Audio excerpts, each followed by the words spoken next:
Never start a sales meeting with small talk, because the dictionary definition of small talk is polite conversation about ordinary, unimportant matters, chit-chat. I have a question for you. Would having a reputation as the 5-star world champion of chit-chat help you win friends and sell more? I don't think so.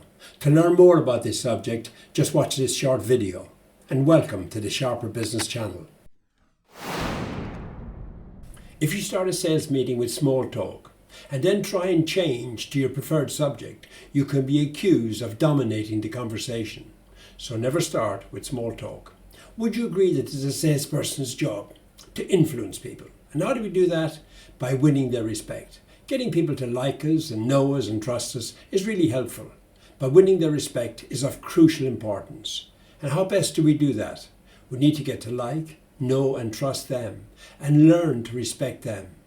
And we do that by taking a genuine interest in what matters to them and finding something that will allow you to respect them in some way and is related to what you're selling. And we do that by taking control of the conversation. We must not dominate it, but we must control it by asking questions or making statements that demand a response. So we must allow and encourage the other person to talk.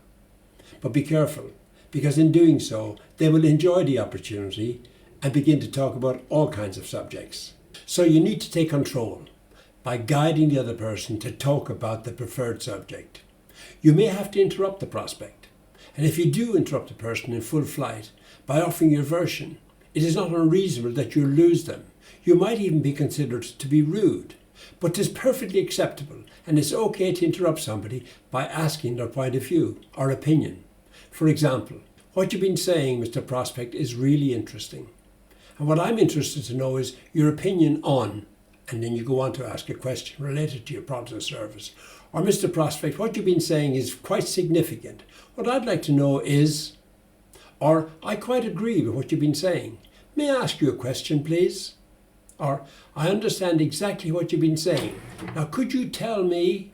Or, I'd like to know your thoughts on. That you will then, in that way, take control of the conversation and proceed and continue to ask questions related to your product or service. So never start with small talk and go straight for a question on the preferred subject. I just want you to imagine a scenario where you're in a meeting with the financial director and you've started with small talk.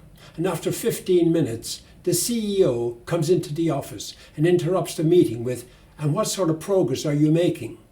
And you should be seriously embarrassed when the FD says, "No, it's okay, we've just been talking about the cup final." You see, great salesmen always take control and always respect that time is invaluable. In this video, we've learned the importance of avoiding small talk, to ask the right questions and become a world champion listener. When people say, "You've kissed the Blarney Stone," they mean you talk too much. When people say you're a great conversationalist, they mean you're a genuine and sincere listener. I'd love to have your thoughts on small talk. And to learn more about how to grow your business, stay tuned to this channel. And in the meantime, give us a like. Let us have your thoughts and comments below. And to join our community, just hit the subscribe button to be notified of future videos on this Sharper Business channel. And thank you for viewing.